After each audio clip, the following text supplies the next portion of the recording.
আল্লাহ দেখতে পান, এটা শুনেছি না শুনিনি? আল্লাহ জানতে পারেন, তাইলে কমসে কম এই তিনটারই একটা উদাহরণ দিই। কেমন করে দেখতে পান, কেমন করে শুনতে পান, তার শক্তি কি, তার পাওয়ারটা কতখানি, সে কথা আমাদের জানা হয়েছে। তো নবী করিম সাল্লাল্লাহু আলাইহি ওয়াসাল্লাম বলছেন, ইন্নাল্লাহা লা ইয়ালামু দাবিবান নামলি, আল্লাহ রাব্বুল আলামিন একটা কালো পিপিড়া কালো পাথরের উপরে অন্ধকার রাতে যদি চলে, তিন কালো আছে কিন্তু, পিঁপড়াটাও কালো, পাথরটাও কালো, এবং রাত, অন্ধকার রাত, সেই অন্ধকার রাতে যদি ছোট্ট একটা পিপিলিকা চলে পাথরের উপরে, তাহলে আল্লাহ রাব্বুল আলামিন সেই কালো পিঁপড়াটাকে দেখতে পান। দেখতে তো পান, তার পায়ের শব্দটাও শুনতে পান। তা আমরা আল্লাহ রাব্বুল আলামিন জানেন, দেখতে পান, শুনতে পান, তার পাওয়ারটা কত সেটা তো আমরা জানলাম না। আমাদের সন্তানকে জানাবার সুযোগ করে দিলাম। পয়দা হলো, ছটছট করে টেনে কোন প্রাইমারি স্কুলে ভর্তি করে দিলাম, না হয় কোনো নার্সারি, কোনো ইহুদি খ্রিস্টান কিংবা কোনো মুসলিম মালিকের স্কুলে ভর্তি করে দিলাম। সিলেবাস জানলাম না, জিজ্ঞাসাও করলাম না, এবং সিলেবাস সাধারণত জানাই আছে, সেখানে বাংলার জায়গা হবে, ইংরেজির জায়গা হবে, বিজ্ঞানের জায়গা হবে। এবং সেই সমস্ত প্রতিষ্ঠান যারা একজন মুসলিম নিজের সম্পদ, নিজের টাকা পয়সা ব্যয় করে, এবং ভারতবর্ষের সংবিধান তাকে অধিকার দিয়েছেন যে ধর্ম, কর্ম, তার সংস্কৃতি বজায় রাখা, তারপরে ভীতু জাতি নিজের সম্পদ লাগিয়ে নিজের প্রতিষ্ঠানে সকল সাবজেক্টকে জায়গা দিয়েছে, কিন্তু জায়গা দেয়নি যদি, সেটা হচ্ছে আল্লাহ এবং তার রাসূল। প্রতিষ্ঠানে যার জায়গা হবে না, সেটা হবে আল্লাহ এবং তার রাসূল, তার জায়গা হবে না। প্রয়োজন হলে একটা সাবজেক্ট বাড়াতে হবে, ডান্স সাবজেক্ট একটা বাড়াতে হবে, ডান্স, কিন্তু তারপরেও আরবি পড়া যাবে না, হাদিসের দার্স দেওয়া এখানে যাবে না। এই হয়েছে আমাদের চরিত্র, এটার নাম হচ্ছে অধঃপতন। কেউ করছে, আমরা সাপোর্ট করছি, স্কুল খুলছে, আমরা বাচ্চা দিচ্ছি। আমরা কেন এটা ভাবতে শিখি না, তাকে ভাবাতে শিখি না যে আমরা বাচ্চা দেবো তোমার স্কুলে, কিন্তু সত্য হলো সেখানে আল্লাহর নাম, রসুলের নাম, ইসলামের নাম, কবরের নাম, হাসরের নাম, আখিরাতের নাম থাকবে। এবং সেই রকম সেবা যদি তুমি রাখো, তাহলে আমি তোমাকে আমার সন্তান দেব, নইলে দেব না। 4 দিনে তার পাতলা পায়খানা শুরু হয়ে যাবে।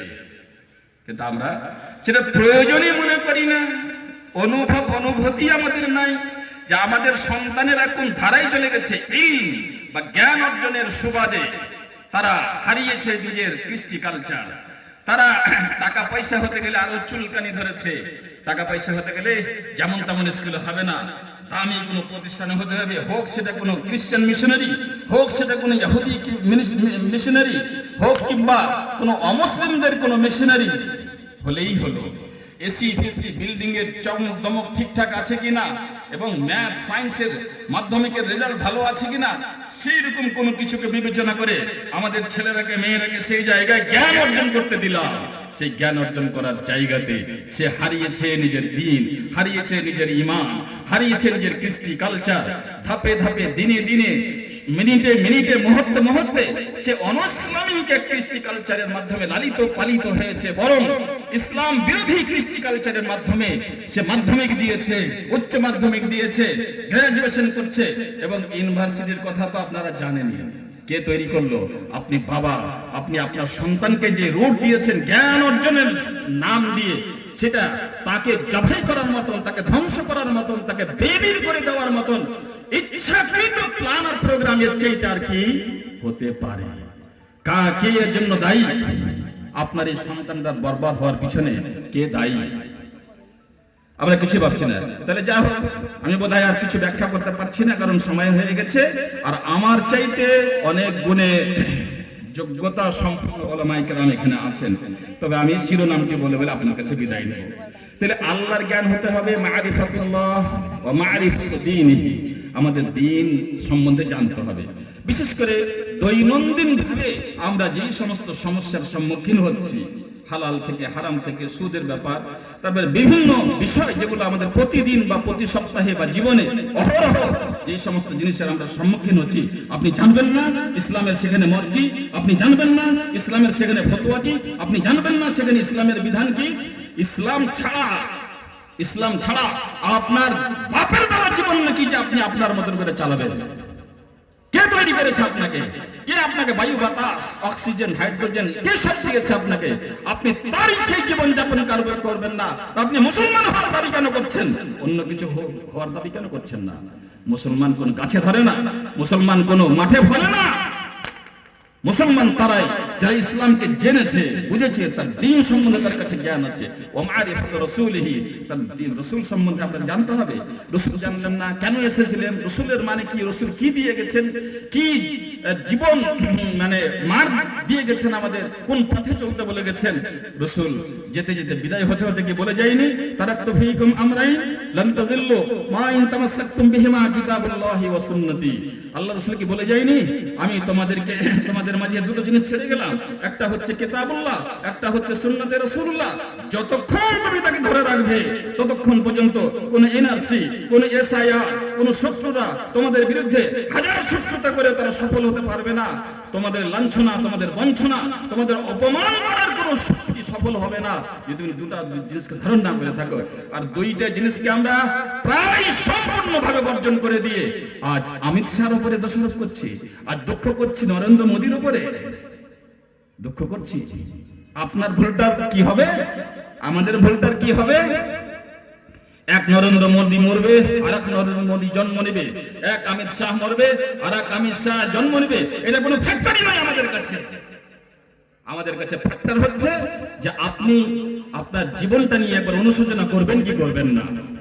আপনি যে ঈমান ছাড়া, ঈমান হারা, আদর্শ হারা হয়ে গেছেন, সেই জায়গায় আসবেন কিনা। আপনি আল্লাহর দিকে ফিরে আসুন। ইন তানসুরুল্লাহ ইয়ানসুরকুম, তুমি যদি আল্লাহর মদদ করো, তার মানে হচ্ছে আল্লাহর রজ্জুকে ধারণ করো, আল্লাহর দ্বীনের দিকে এগিয়ে এসো। আল্লাহর সাথে নিজের সম্পর্ক যদি তৈরি করতে পারো, তো আল্লাহ রাব্বুল আলামিনকে 2 মিনিটও লাগবে না। বড় বড় ষড়যন্ত্রকে ধূলিসাৎ করতে 2 মিনিটও সময় লাগবে না। আপনি কি আবাবিল পাখির ঘটনা ভুলে গেছেন? পাখির ঘটনা ভুলে গেছেন? আবাবিল পাখির দ্বারা আব্রাহার মতো শক্তিশালী হাতির সেনাবাহিনীকে আল্লাহ আবাবিলের মানে মাধ্যমে তারাকে ধ্বংস করেছে। আপনার কাজ এটা নয় যে তার সাথে লড়াই করব, তার মতো শক্তি অর্জন করব, আর তার মতো হবো তখন সেটা হবে, সেটা নয়। প্রথম শক্তি হচ্ছে আপনার, যে আপনি আপনার সম্পর্ক আল্লাহর সাথে জুড়ে নিন। আপনি সত্যিকার অর্থে মুমিন মুসলমান হতে শিখুন এবং মুসলিম মুমিন হয়ে জীবন যাপন করার একটা অভ্যাস তৈরি করুন। দেখবেন আল্লাহর দয়া কিভাবে নেমে আসছে। আর যারা ইসলামকে নিয়ে মুসলমানের বিরুদ্ধে নানাবিধ ষড়যন্ত্র রচনা করছে, আল্লাহ তাআলা 2 মিনিট 2-4 মিনিটের মধ্যে সেগুলোকে ধুলোর মতন করে উড়িয়ে দিবে।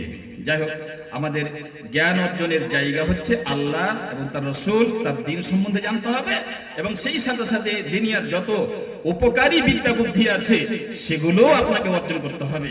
নাম্বার 2, যা জেনেছেন তার প্রতি আমল করতে হবে, তার প্রতি আমল করতে হবে। সোজা কথা, এখানে কাউরির কোনো ছাড় নাই। আমার মতো একজন বক্তা বক্তব্য দিয়ে যাচ্ছে, সারা জীবন বক্তব্য দিয়ে যাচ্ছে। আপনারা শুনে রেখেছেন, কিয়ামতের দিন সর্বপ্রথম যাকে জাহান্নামে নিক্ষিপ্ত করা হবে তারা হবে একজন কারি কিতাবুল্লাহ আর গাজী ফি সাবিলিল্লাহ। যারা আল্লাহর পথে জিহাদ করার দাবি করেছিল, যারা আলেম হওয়ার দাবি করেছিল, তার কোনো ছাড় নাই, সবাই সমান। যা আপনি জেনেছেন 2-4 10টা 20টা কথা যা জেনেছেন, 2-4 10,000 5,000 5 লক্ষ কথা যে যতটা জেনেছে, তারপরে অতটাই আমল করা অপরিহার্য হয়ে গেছে। আমল যদি না করে তাকে জাহান্নামে নিক্ষিপ্ত করা হবে। আমার মতো একজন বক্তাকেও জাহান্নামে নিক্ষিপ্ত করা হতে পারে। এবং আমি তখন বলবো, আল্লাহ, আমি শত শত মজলিসে কোরআন হাদিসের ব্যাখ্যা করেছিলাম, এই কি ঘটনা হলো যে আমি জাহান্নামে চলে যাচ্ছি? বলবে, হ্যাঁ বেটা, তুমি টাকার জন্য বক্তব্য দিয়েছিলা, তুমি সুনাম কামাবার জন্য বক্তব্য দিয়েছিলা, সেই সুনাম তুমি পেয়ে গেছো, সেই টাকা তুমি পেয়ে গেছো, আর পাওয়ার মতন আমার কাছে কোনো জিনিস না, আমার জন্য তুমি বক্তব্য দাওনি, এই জন্য তোমার হাসর হচ্ছে জাহান্নাম। এক আলেমের যদি দশা হয়, তাহলে আবার সাধারণ মানুষের কি দশা হবে? আপনি যেটাই জেনেছেন তার প্রতি আমল করবেন। তিন নম্বর কাজ হচ্ছে দাওয়াত ইলাইহি, যা কিছু আপনি জেনেছেন, যা কিছু আপনি মানতে পেরেছেন, তার প্রতি অন্যকে আহ্বান করা, অন্যর কাছে সে দাওয়াতটা দেওয়া। আমি এখানে আপনাকে গ্রামের লোককে দাওয়াত দেওয়ার কথা বলবো না, রাষ্ট্রের কথাকে দাওয়াত দেওয়ার কথা বলবো না, পুরো সমাজের দায়ী হিসাবে কাজ করার অত বড় বড় ভাষা আমার দরকার নেই। অন্যকে যে দাওয়াতটা দিতে হবে তার সর্বপ্রথম মুখাতাব এবং মুস্তাহিক হচ্ছে আপনার অতি নিকটবর্তী মানুষেরা। আপনি যা জেনেছেন, যা মেনেছেন, তা আপনি আপনার নিকটবর্তী মানুষ, অর্থাৎ আপনার স্ত্রীকে সেটা বুঝান, আপনার ছেলে পেলেকে সেটা বুঝান, আপনার বাড়িতে আপনার অধীনস্থ যে সমস্ত মানুষেরা বসবাস করে তার প্রতি বুঝান। সেখানে প্রয়োজন হলে আপনি আপনার শক্তি প্রয়োগ করেন, আপনার দাপট ব্যবহার করেন। কেন সে ইসলামের বাইরে যাবে, আপনি সেটাই করেন। আমাদের একটা অভ্যাস হয়ে গেছে ভালো কাজ করা, নামাজের কথা, রোজার কথা, ইসলামের কথা বলবে মৌলভী, মাওলানা, মুয়াজ্জিন সাহেবেরা, আর তার বাড়ির পর্যন্ত দায়িত্বটা সে নিজে পালন করতে চায় না। একজন মোটা তাজা সুন্দরী স্ত্রীকে নিয়ে সে বিছানায় ঘুমায় এবং তার সৌন্দর্য রূপ নিয়ে সে আনোদন বিনোদন করে, সবকিছু করে, কিন্তু তার স্ত্রী নামাজ পড়ে না, তার যে রোজার মাসে, রমজান মাসে রোজা রাখে না এবং বেপরদা হয়ে থাকে এবং ইসলামের শত শত বিধানকে অপমান করে। আর সে তখন অপেক্ষা করে কোন মাওলানা, কোন তাবলিগি জামাত, কোন আহলে হাদিসের লোক এসে সভা করবে, সমিতি করবে, আমাকে বুঝাবে, আমার স্ত্রীকে, আমার ছেলেপেলেকে সে বুঝাবে। আরে রাতে মজা মারবে তুমি বিছানায়, আর কোন মাওলানা সাহেব এসে তোমার স্ত্রীকে দাওয়াত দিবে, তোমার বেহায়া বেটিকে দাওয়াত দিবে, তোমার গদগদা চার পাঁচটা শুয়ারের মতন সন্তান কেরালা থেকে টাকা পাঠায়, ব্যাঙ্গালোর থেকে টাকা পাঠায়, তুমি তার টাকা খাবে, দোতলা বাড়ি করবে আর তাকে তাবলীগ করবে, তাকে বুঝাবে। কোন মাওলানা সাহেব, এই ধারণা কোথায় থেকে এলো? কে বলেছে আপনাকে যে মাওলানা সাহেবেরা তোমার বাড়ি পর্যন্ত সব ঠিকা নিয়ে নিয়েছে, তোমার স্ত্রীর ঠিকা নিয়ে নিয়েছে, তোমার বেটির ঠিকা নিয়ে নিয়েছে? আমি দায়িত্ব নিয়ে বলছি, আরে আমার ওখানে এক পয়সার কোনো দায়িত্ব নাই।